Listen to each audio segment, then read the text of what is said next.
Selamat malam semua. Setiap orang yang mendaki Gunung Semeru pasti menyisakan beragam cerita-cerita tentang eksotisnya gunung tertinggi di Jawa ini. Berbagai bukti foto-foto selama perjalanan hingga ke puncak tidak sah belum memuaskan pendaki untuk pergi mengunjungi gunung berapi tertinggi ketiga di Indonesia ini. Sebelum kita mulai videonya, jangan lupa like, komen, dan subscribe-nya yang selalu Yuki tunggu. Dan untuk yang belum menyalakan tombol notifikasinya, silakan diaktifkan. Untuk yang mau follow Yuki di Instagram, silakan follow Instagram di bawah ini, yukimon.dj. Langsung saja kita mulai. Inilah dia Yukita Horor.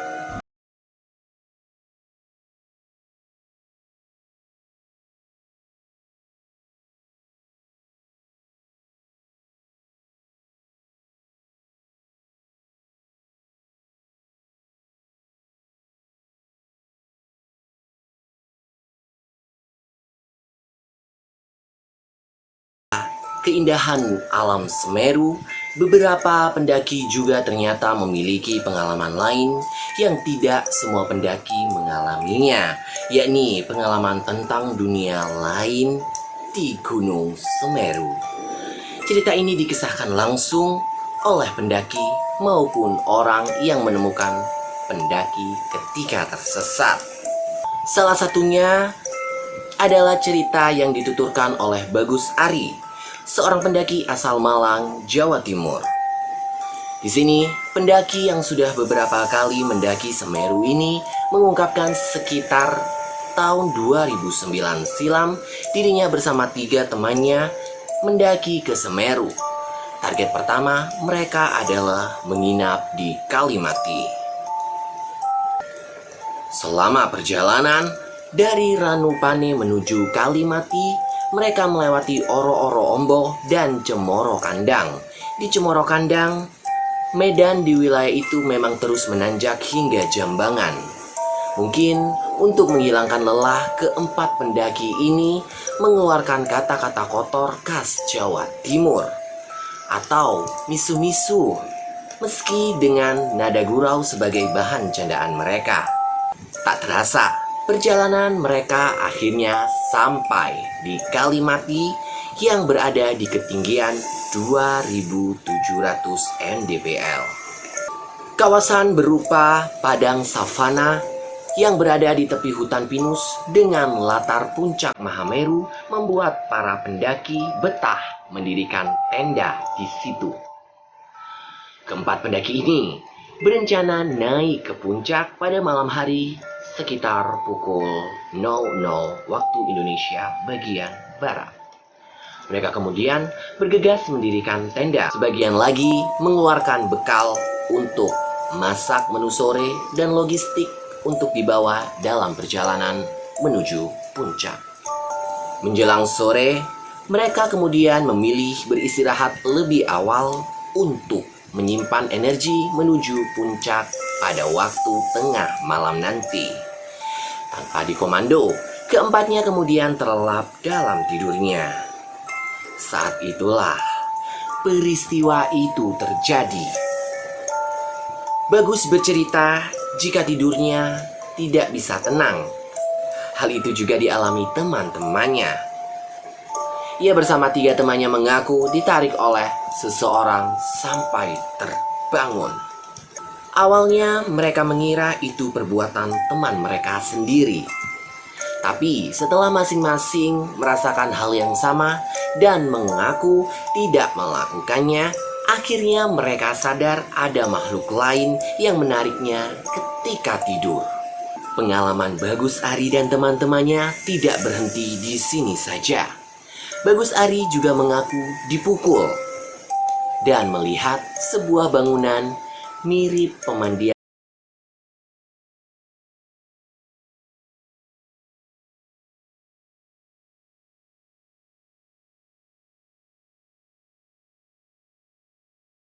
yang lebih menyeramkan atau membuat mereka tersesat. Pada pendakian selanjutnya, Bagus Ari mengingatkan kepada rekan yang lain yang belum pernah agar selalu menjaga perkataan dan perilaku selama pendakian. Bagus juga mengingatkan untuk berbicara yang sopan, tidak pongah, serta tidak merusak tempat-tempat atau menebang pohon sembarangan. Sebab siapa tahu di tempat-tempat itu dihuni makhluk lain dan mengganggu keberadaan mereka.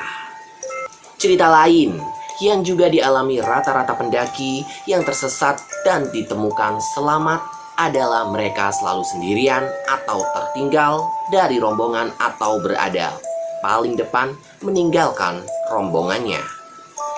Hal itu diceritakan Sugiono, salah satu tim search dan rescue atau SAR Lumajang yang sering melakukan operasi pencarian ketika ada informasi pendaki yang tersesat ataupun hilang. Sugiono bercerita, dari beberapa pendaki yang hilang dan ditemukan dalam kondisi selamat, para pendaki itu selalu bilang sedang sendirian ketika turun. Selain itu, orang yang bisa meremehkan trek biasanya sering salah jalur. Selain itu juga, Sugiono juga mewanti-wanti agar tidak meninggalkan anggota kelompok sendirian di lereng Semeru, di jalur berpasir yang menanjak. Kalau salah satu tidak kuat, sebaiknya ditunggui atau kembali semuanya. Sebab biasanya mereka yang sendirian di lereng Semeru, ketika ada kabut datang, bisa hilang orang itu, seperti ada yang membawanya lari, katanya. Ia juga bercerita pengalamannya sendiri ketika turun dari puncak bersama rombongannya. Sugiono berada di paling belakang, sementara beberapa temannya berada agak di depan saat perjalanan menuruni medan berpasir lereng Semeru. Tiba-tiba dia melihat temannya lari kencang ke arah bawah. Ia kemudian meneriakinya sambil mengejar. Beruntung, temannya tersebut berhenti dan kaget ketika melihat Sugiono di belakang. Sebab, kata Sugiono, temannya itu melihat jika ada orang yang membawa lari Sugiono sehingga dia mengejarnya. Karena itu, Sugiono mewanti-wanti kepada semua pendaki agar lebih berhati-hati dan menjaga sikap selama mendaki Gunung Semeru. Jangan sampai meninggalkan teman sendirian, hindari berbicara kotor, buang air sembarangan, serta merusak lingkungan Gunung Semeru. Tetap rendah hati dan jangan sombong berada di alam. Apakah kalian pernah mendengar kisah Sugiono ini? Tulis di kolom komentar dan next. Cerita yang bisa menjadi pelajaran lainnya terjadi pada tahun 2011-an. Ketika itu ada rombongan pendaki dari Jawa Barat yang sedang ingin naik ke puncak Mahameru. Mereka sengaja mendirikan tenda di kawasan Arcapada agar lebih dekat menuju puncak Mahameru. Selama perjalanan ke Arcapada, tidak ada hal-hal yang menonjol. Bahkan, sampai tengah malam dan beberapa anggota kelompok menuju puncak, tinggal 3 orang yang berada di tenda itu. Salah satunya adalah Nita. Ia berada di tenda bersama seniornya hingga dini hari. Suasana masih khas hutan pinus di malam hari. Hewan malam juga sibuk dengan aktivitasnya masing-masing. Sampai sekitar pukul 4 waktu Indonesia bagian Barat, sayup-sayup Nita mendengar suara gamelan Jawa dari kejauhan atau dari kedalaman jurang Blang 75. Terdengar jauh, namun cukup jelas di telinga. Dengan durasi yang lumayan lama, saya dan senior saya memilih diam di dalam tenda sambil menunggu rombongan yang menuju puncak gunung. Apakah kalian pernah juga mendengar suara gamelan tersebut di area Gunung Mahameru? Tulis di kolom komentar. Dan next, peristiwa lain terjadi ketika salah satu rombongan Nita yang turun duluan berteriak ke tenda minta bantuan. Ia meminta bantuan karena ada salah satu anggota perempuan yang kesurupan ketika melewati vegetasi terakhir atau daerah Kelip. Di Kelip memang sering ada kejadian pendaki yang terjatuh, hilang, tersesat, ataupun kesurupan. Setelah sampai di Arcapada, perempuan asal Kalimantan itu kesurupan 2 jin dan mengenalkan dirinya dengan 2 nama, yaitu laki-laki dan perempuan. 1 mengaku bernama Pratiwi, satunya lagi lupa tapi selalu mau dipanggil ganteng, kata Nita. Seramnya, 2 makhluk yang masuk ke dalam perempuan asal Kalimantan ini meminta raganya untuk ikut bersamanya. Mereka memberikan pilihan, perempuan itu atau Nita yang ikut. Nita mengaku langsung merinding. Akhirnya, mereka memilih mempacking barang dan memilih secepatnya untuk turun menuju Kalimati. Sepanjang perjalanan dia masih kerasukan. Sampai di Kalimati, baru kembali sadar karena kelelahan. Perjalanan kemudian dilanjutkan ke Ranukumbolo. Di tengah-tengah perjalanan, perempuan tadi kesurupan lagi dan lari kencang serta meloncati pohon-pohon besar yang tumbang. Pendaratan dilakukan dengan 2 kaki dan 2 tangan seperti kijang. Ia kemudian terkejar oleh rombongan lainnya. Mereka lalu mempercepat perjalanan ke Ranukumbolo. Di Ranukumbolo, mereka memutuskan untuk bermalam lagi. Meski kelihatan sadar, namun kondisi perempuan tadi seperti masih dirasuki.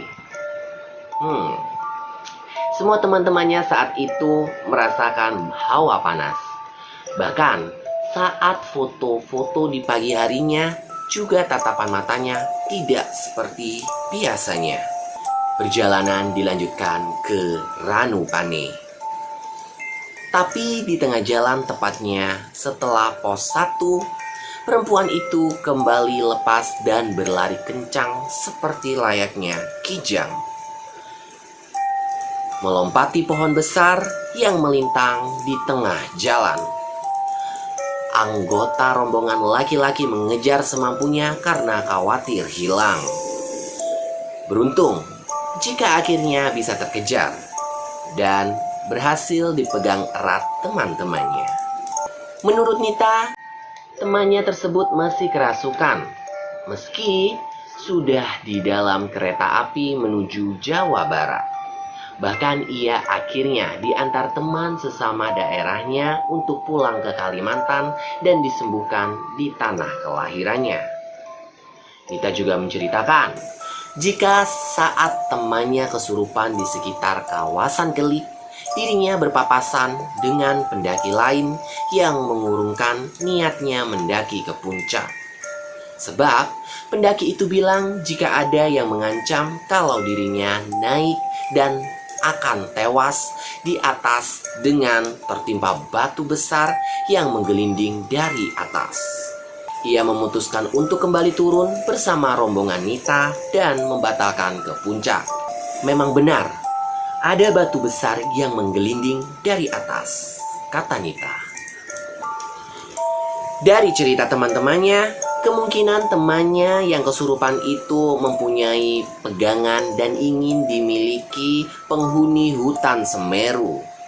Ada juga yang bilang temannya itu sering bengong, dan juga karena faktor haid, jelasnya. Meski begitu, semua gunung mempunyai misteri sendiri-sendiri. Hendaknya kita mendaki dengan sopan dan tidak mengganggu apapun yang ada di setiap gunung yang didaki. Alam, jin, manusia, serta semua ekosistem yang ada di pegunungan adalah ciptaan Yang Maha Kuasa. Seyogyanya.